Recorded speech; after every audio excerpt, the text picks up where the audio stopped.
What's happening, fam? So this is gonna be a personal video just to kind of like help you if you suffer with PTSD, just because of the fact that like right now I'm having a PTSD episode, and I think it's really important to share like my personal techniques to get out of this. So I was like driving and basically listening to a podcast from someone, and they basically started talking about a particular PTSD experience that I've had in my life. And while I started listening to this podcast, I started feeling sick to my stomach. I started feeling like almost as though I was being drawn back into those memories and in that part of my life that I've overcome now. So it's been over 5 or 6 years now that I've overcome this particular event in my consciousness. I haven't had an episode like this in many years. And it's just a thing to let you know that sometimes there are little things in your consciousness, even if you feel like you've grown and you've transcended it, that when they come back, it's your opportunity to face them and desensitize yourself from it. And one of the ways I ended up curing myself from PTSD was through my Antojai alchemy program, the Antojai energies that I've been able to teach to people all over the world. And today, instead of actually going into using that technique, I decided to confront the demon head on. And right now I'm still going through it, and all I want to do is sleep. All I want to do is kind of like be by a bathroom, because I don't really know if I want to like purge.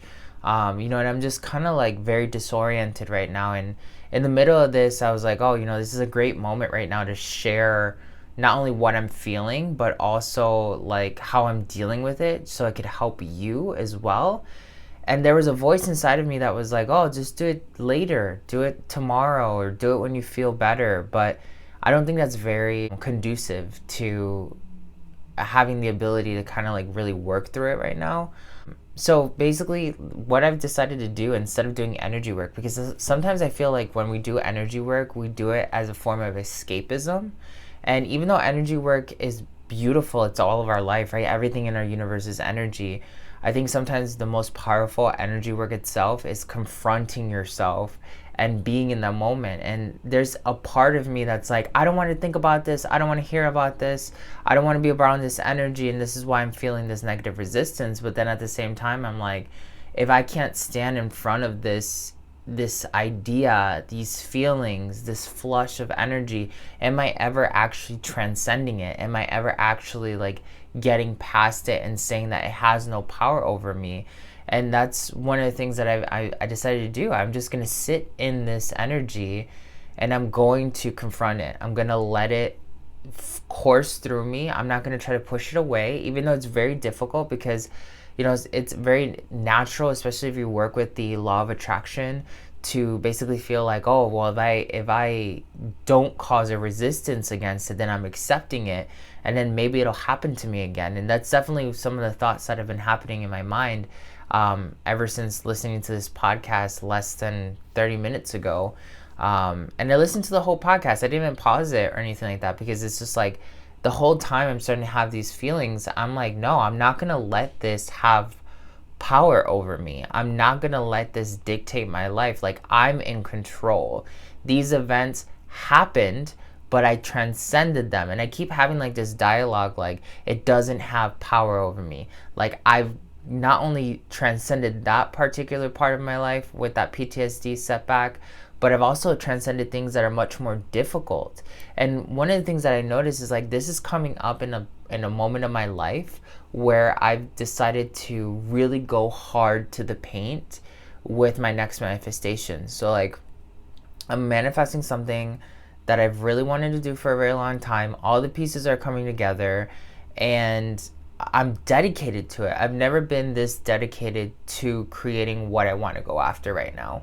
And there's this thing that's just coming up out of nowhere right when I feel like I'm about to make headway.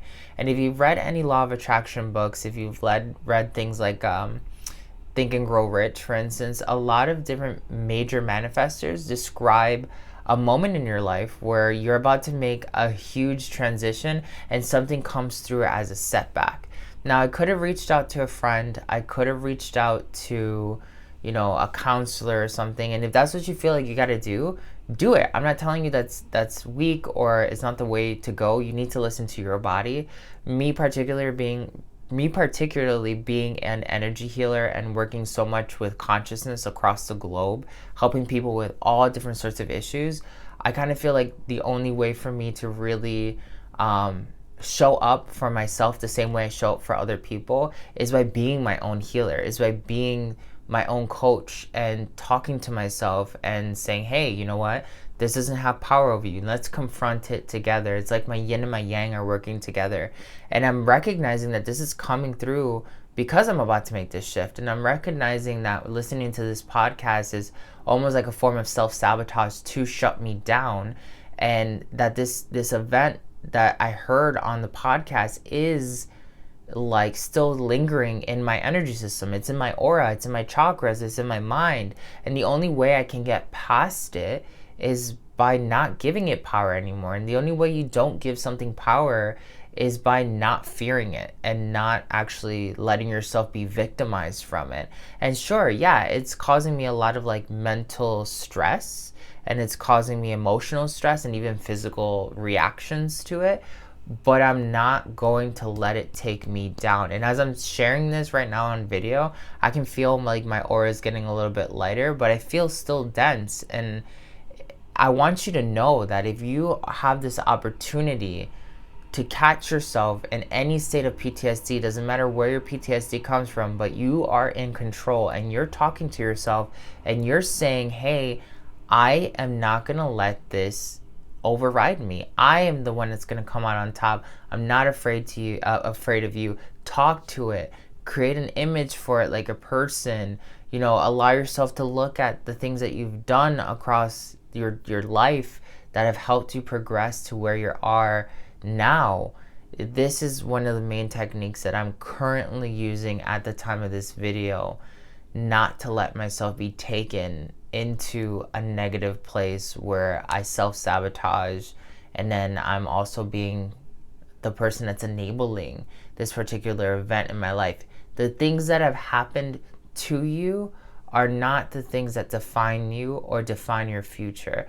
The things that have happened to you lose power when you understand that they've happened for you. And it's very difficult because I've been reviewing it and I keep telling myself, you know what, it's not an event that happened to me, it's an event that happened for me, because I wouldn't be here right now talking about this if it didn't happen for me. And in a way, it didn't just happen for me, it happened for everybody who's watching this video who can relate to PTSD and needs to hear this message right now so that you can gain your power and you can take it back. So it didn't just happen for the singular me, it happened for the globe. It happened for all the people that are looking for this particular answer, right? And when you can change the narrative and you can change your perception on how something affects you, then you start taking full control not only of your energy system, but of the narrative at large. So I hope this is helpful for you. I hope this finds you well. And if you're looking for any resources, they're all going to be in the link in the description below. I'm sending you all the love, and I'll catch you later.